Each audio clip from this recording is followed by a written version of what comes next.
दोस्तों, दुनिया के सबसे बड़े रईस, दुनिया के सबसे बड़े साइंटिस्ट, दुनिया के सबसे महान ग्रेट लीडर जैसे कि Abraham Lincoln, Walt Disney, Bill Gates, mark Zuckerberg, Henry Ford, Thomas Edison और स्टीव जॉब्स, इन सभी लोगों ने क्या किया कि कॉलेज बीच में ही छोड़ दिया, ड्रॉप आउट निकले, फर्स्ट बेंचर नहीं लास्ट बेंचर निकले। इन्होंने अपने सपनों के लिए कॉलेज को अलविदा कह दिया। जहां पर आजकल के स्कूल कॉलेजों के एजुकेशन जो है वो खाली एक व्यवस्था, एक बिजनेस बनकर रह गई है।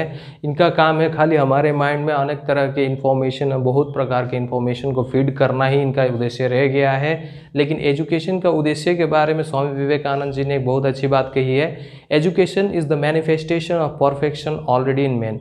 इंसान में जो ऑलरेडी पहले से ही जो उसके अंदर जो परफेक्शन है, सत्य असत्य को पहचान सकने की भावना, व्यक्तित्व को विकास कर सकने की भावना, अपने पीक पोटेंशियल प्रोडक्टिविटी को उभार सकने की जो भावना, इमोशंस होती है, एनर्जी होती है, उन सबको कल्टीवेट करके अपने लक्ष्य को हासिल करना एजुकेशन का उद्देश्य होता है। लेकिन एजुकेशन का व्यवस्था के आज के जो समाज में, आज के जो हमारे टाइम में एजुकेशन का जो व्यवस्था है वो पूरी तरह से एक बिजनेस बनकर रह गई है। तो एजुकेशन इसी कारण से उन लोगों को कॉलेज छोड़ना पड़ा, क्योंकि उनकी जो पैशन है, उनकी जो सपने हैं, उनका जो जज्बा है वो काफ़ी तो इतने सारे ग्रेट लीडर्स ने अगर कॉलेज छोड़े हैं तो इसका मतलब ये नहीं है कि बड़ा बनने के लिए कॉलेज छोड़ना ज़रूरी है। इनकी वजह ही इतनी बड़ी थी कि वो कॉलेज छोड़ना उनको ज़रूरी था, इस कारण से उन्होंने छोड़ा।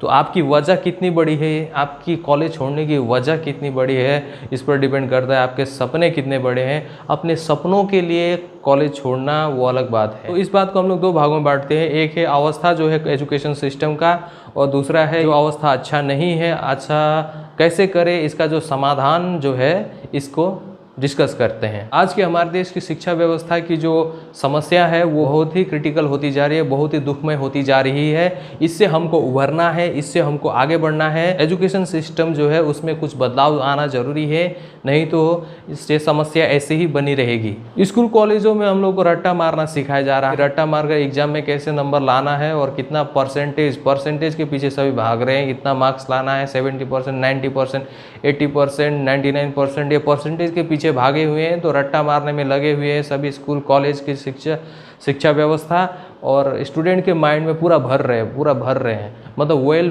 फील्ड माइंड है, वेल फॉर्म माइंड नहीं है।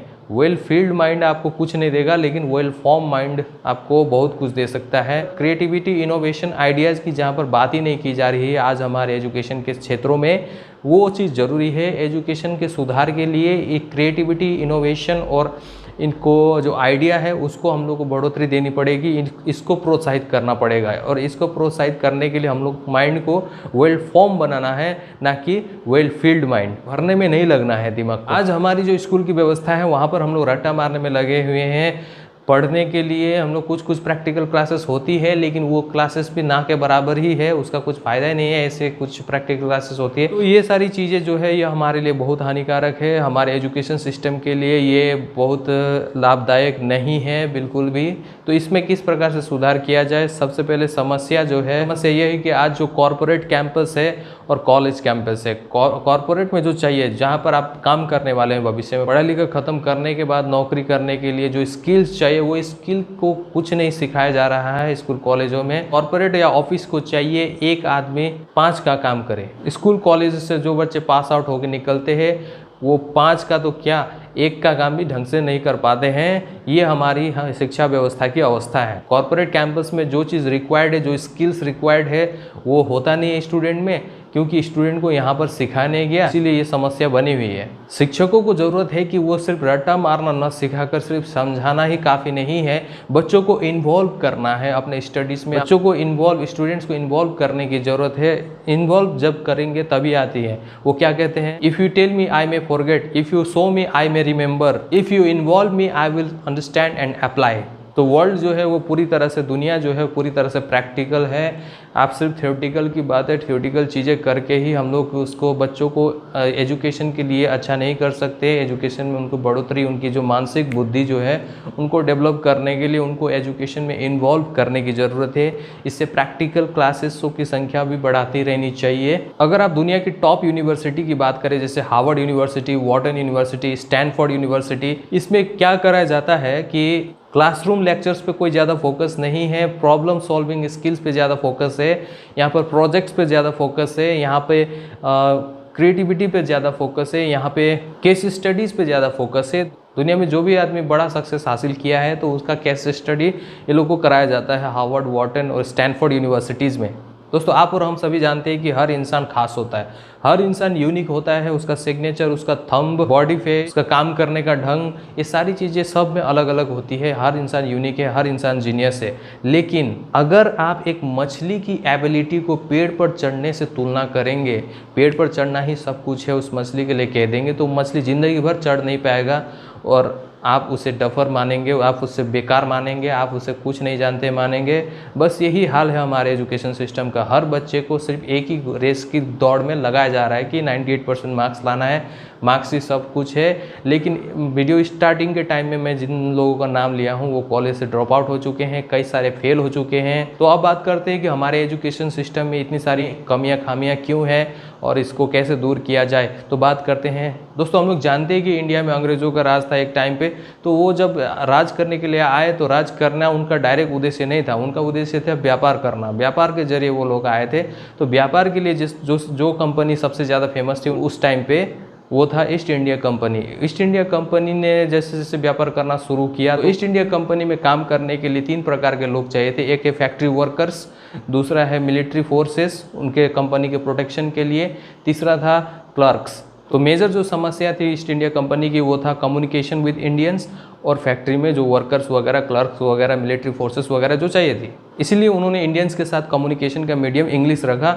और इंग्लिश हमारे तब में खून में घुसी हुई है कि इतना ऑब्सेस्ड है इंग्लिश को लेकर के जितना कोई भी देश, चाइना, जापान, सब अपने अपने भाषा की बढ़ोतरी करते हैं, बड़ी बड़ाई करते हैं। लेकिन इंडिया में सबसे ज़्यादा मानी जाती है इंग्लिश को। इंग्लिश आ गया तो सब कुछ आ गया, ऐसे हम लोग सोचते हैं, ऐसी हमारी धारणा होती जा रही है। इंग्लिश बोलने से या इंग्लिश आने से आपका ज्ञान में कोई बढ़ोतरी नहीं होती है। इंग्लिश आने से सिर्फ एक प्रकार का क्या होता है, समाज में स्टेटस को कायम कर रखने के लिए इंग्लिश को बोलने के लिए ज़रूरी होता है। सिर्फ स्टेटस को मेंटेन करने के लिए लोग इसी स्टेटस के पीछे भागे हुए हैं। अपनी जो भाषा है हिंदी जो है या फिर किसी की अपनी मातृभाषा जो है उससे बहुत प्यार होनी चाहिए हमें, और हमको उस भाषा के बारे में ही सोचनी चाहिए। इंग्लिश की कंपटीशन ने क्या कर दिया है कि अगर मुझे इंग्लिश आती है तो मैं अपने दोस्तों में सबसे ज़्यादा फेमस हूँ, सबसे ज़्यादा इंग्लिश बोलने वाला मैं ही हूँ। लेकिन मैं उस 5 साल 6 साल के बच्चे से पीछे हूँ जो अमेरिका में ऑलरेडी इंग्लिश बोल रहे हैं।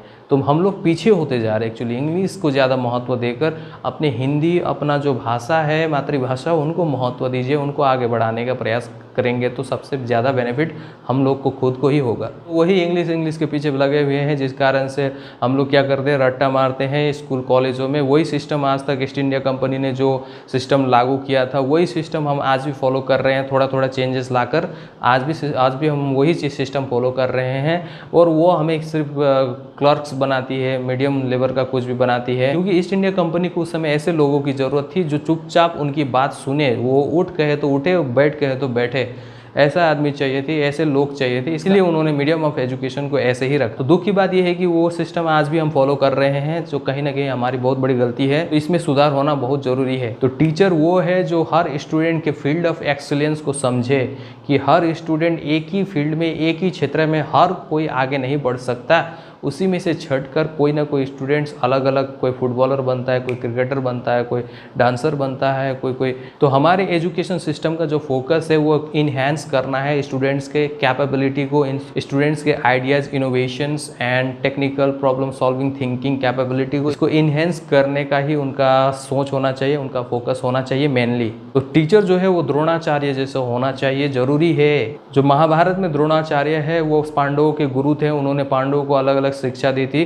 बेसिक एजुकेशन तो सभी को एक जैसा ही दिया था, लेकिन उनके फील्ड ऑफ एक्सीलेंस के हिसाब से उनको निखारा था। जैसे युधिष्ठिर भाले से लड़ने में तेज थे तो भीम को गदे में कोई नहीं हरा सकता था, और अर्जुन को तीर धनुष में महारत हासिल थी और नकुल को तलवारबाजी में एक्सपर्ट थे। सहदेव को कुल्हाड़ी चलाने में कोई नहीं हरा सकता था। बच्चों के इंटरेस्ट, बच्चों के स्किल्स, बच्चों के फील्ड ऑफ एक्सीलेंस को पहचान कर उसको उसी दिशा की ओर आगे बढ़ाकर उसका सपना अचीव कराना एक शिक्षक का उद्देश्य होता है, एक शिक्षक का उद्देश्य होना चाहिए।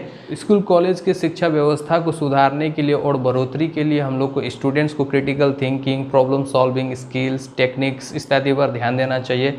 मैथमेटिकल प्रॉब्लम सॉल्विंग, इस प्रकार के चीज़ों पर ध्यान देनी चाहिए। सिर्फ जॉब के लायक बनाना ही हमारा काफ़ी नहीं है। रट्टा मार के बच्चों को स्कूल कॉलेजों में जो डिग्रियां दी जाती है उससे जॉब मिल सकती है ज़्यादा से ज़्यादा। जॉब मतलब क्या है? Just obey the boss. सिर्फ बॉस जो कहता है उसको मानना ही उसका मतलब एक रॉबोट जैसी ज़िंदगी नसीब हो जाती है। दोस्तों, इस वीडियो में मैंने दो बातों पर फोकस किया। एक है हमारे एजुकेशन सिस्टम का जो हाल है और उस हाल को हम लोग किस प्रकार से बढ़ोतरी कर सकते हैं, बेहतर बना सकते हैं, कैसे हमारे एजुकेशन के इनर पीक पोटेंशियल प्रोडक्टिविटी को हाई लेवल तक ले जा सकते हैं। इन सब बातों की चर्चा की। आई होप ये वीडियो आप लोगों को पसंद आया होगा। अगर आप सब ने इस वीडियो में 1000 लाइक्स दे दिए तो मैं ज़रूर नेक्स्ट वीडियो लेकर आऊँगा। एजुकेशन सिस्टम पर ही बोलूँगा और वो वीडियो पार्ट 2 होगा इसी वीडियो का। तो तब तक के लिए good bye and take care. जय हिंद दोस्तों।